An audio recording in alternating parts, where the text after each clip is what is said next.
Hey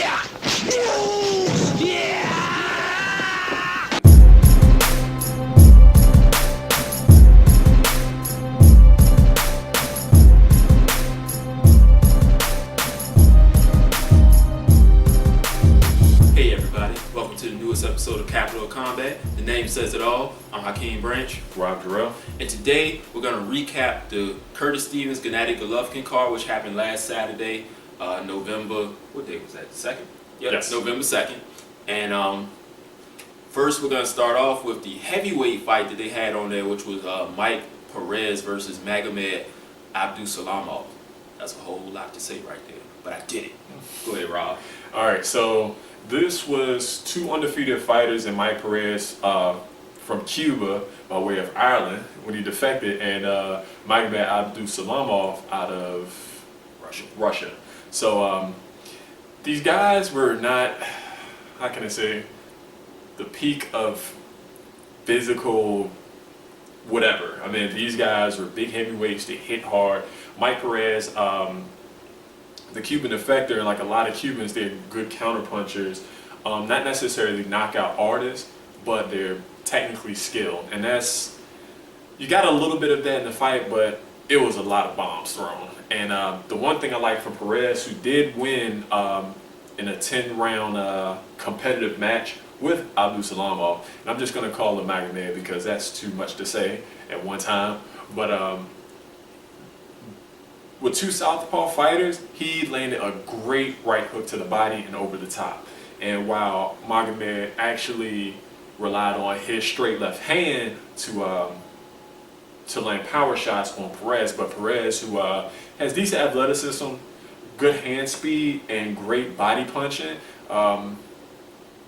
just was able to take the match from Abdusalamov, who was looking to land that money punch, which he did at times, but he just did not do enough to outwork Mike Perez. It was a good action fight, not much defense or head movement, but that wasn't much of what you would see from these guys on a regular basis.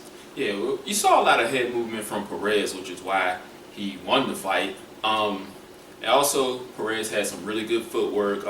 He placed his feet very well to land his punches and have Abdusalamov off base with his. He had a decent chin because coming into the fight, Magomed was undefeated with all his wins coming by knockout. That's right. So for him to negate that power and make it to 10 rounds and give him his first loss was a big, was kind of a big statement saying, hey, I'm here, look at me, because really he was kind of brought in for the B-side for this fight because Magomed had that shiny record, that glossy record, undefeated. I think he was like 16-0, 16 knockouts, so it was 18-0, 18 knockouts. Yeah, but don't forget Mike Perez also was 19-0. Right, but he didn't have all the knockouts. Right. So, you know, that's the guy they're going to push, the guy who's knocking people out, because that's what the people want to see. They want to see people get knocked out. Unfortunately, it didn't go his way, and then on a very somber note, afterwards they discovered he had a blood clot on his brain. They had to put him in a coma, a medically induced coma, and as far as we know right now, we're taping this, he's in pretty bad condition. So we have to send our prayers and well wishes out to him and his family, and hope that he makes a full recovery and resume his life. Yeah, boxing is one of the, or any combat sport is just one of the most brutalizing and dangerous sports out there. And you got to remember that these guys are warriors. They're in the ring, and at times they're putting their life on the line. So again, At all times. At all times. So the prayers do go out to him that he makes a full recovery. Hopefully he comes out of that coma and can resume his life normally, if not his career. So moving on, we had the main event with Gennady Triple G Golovkin versus Curtis Showtime Stevens. Oh yeah, and this one, if you haven't seen Gennady Golovkin yet, I don't know where you've been. He fought like 5 times this year. It was actually 4. Yeah. He's fought 4 times this year. Nobody made the bell. He came into this fight 14 straight knockouts, and every time we see him fight, he's getting better. Oh yeah. And honestly, that's pretty scary, because this guy has had almost 400 amateur fights. He's got like a 30-fight pro career, and he's in his early 30s, and he's still learning, he's still fine-tuning his craft. If I'm a middleweight out there, I'm nervous. I mean, the guy, not only that, but he has a great work ethic, and not only that, but he's a generally good-natured, humble guy. So it's kind of hard to not like him as a fighter and as a person. I mean, the guy showed us in fighting a power puncher like Stephens, who was shorter but not necessarily smaller, is that he put a lot of tools out there. He was able to cut off the ring. He was very patient. Even when he had Stephens in trouble, he did not, what I would say, blow his load in trying to get the knockout. He let it come to him and systematically broke Stephens down. Oh yeah, I mean his punch selection was on point.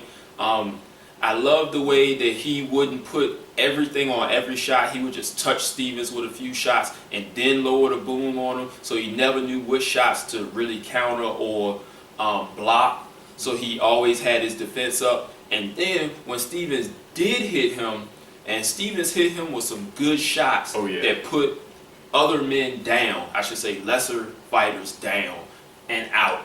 If you see Rob's original one-sided ass whooping of the week, it was when Curtis Stephens knocked out his last opponent, which I think was Saul Roman. That's right. And it was vicious. He hit Gennady Golovkin with the same punch and snapped his head back, and Golovkin shrugged his shoulders and kept on punching. Now, Curtis Stephens was the only fighter I've ever seen back Triple G up, which was, let's not get it twisted, Golovkin was not in here versus the scrub. This guy had, after his last loss to Jesse Brinkley, which was pretty much an upset, he moved down in weight to the middleweight division, and he's been knocking people out. He's looked great in his fights, and he has improved. He was just up against a guy who was bigger and more technically skilled and hit like a truck. I believe if Curtis Stephens might have been a little bit taller, he might have did a little bit better, but Triple G's punch selection was just uncanny. In the second round, he hit Stephens with a lead hook and followed up with the second hook, which stunned and put Stephens down, who showed a lot of wherewithal to get up and keep fighting and make it a fight. I mean, yeah, he was clearly hurt from that punch. And he had the hand speed, which I think would be the only thing, one of the few things to give Triple G trouble, is hand speed. Oh yeah, Curtis Stephens did beat him to the punch a couple times when he did decide to punch with him. So that's something that maybe a Sergio Martinez or Peter Quillin, who Golovkin called out after the fight, can look to maybe to stifle his momentum, because right now this guy's on a tear. He's knocked out 15 straight people. Some contenders. Curtis Stephens is considered a contender. That's right. What was the last guy? Was it Barker? He knocked out Barker with a hellacious body shot. Yeah, and he had given Sergio Martinez all he could handle, and Golovkin cut through him like a hot knife through butter. And so right now, he's the guy to beat.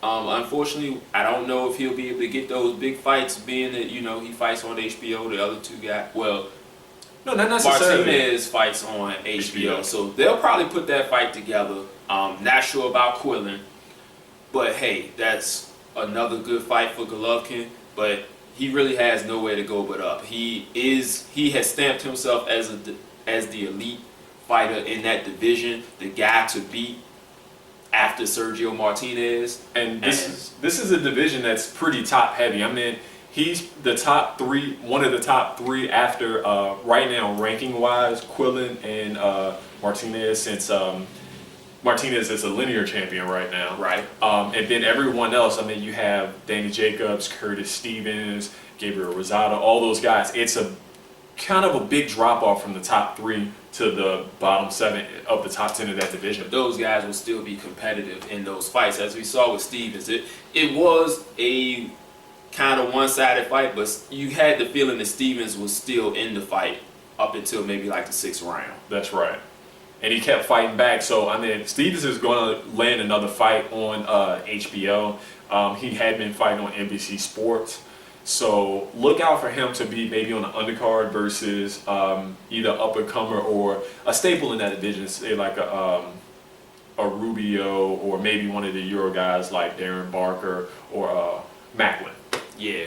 Actually, Rubio is the mandatory for Martinez. I think they're forcing him to fight Martinez next because they were trying to get an interim fight in between. So that's probably going to be Sergio Martinez's next fight. Golovkin is set to fight again in February in Monte Carlo, which is over in Europe. Yeah. So we got some things coming up. We got to let those marinate. right. And maybe we can get the fight sometime in the summer or the fall. That's all we got for you guys today. Thanks for watching. Make sure you like this video. Make sure you share this video with your friends. Say, hey, I like these guys. I think you'll like them too. Check this out. And also, if you haven't subscribed, do so. And we now have a Facebook page. We'll have the link below so you can click on it. It'll take you right to our Facebook page where we have updates on boxing, MMA, any combat sport we can get our hands on. Oh yeah. And don't forget, if you don't subscribe, send a Rob to your house. Peace. This is round one, and you've already lost. They don't seem to see that everything we've done is coming and gone. My fists are on fire. I perform till I perspire. My demons are in a rage. Keep thinking that it's a game. I kick crime, hurricane. I told them I don't play. I'm liquid. Black Street Fighter.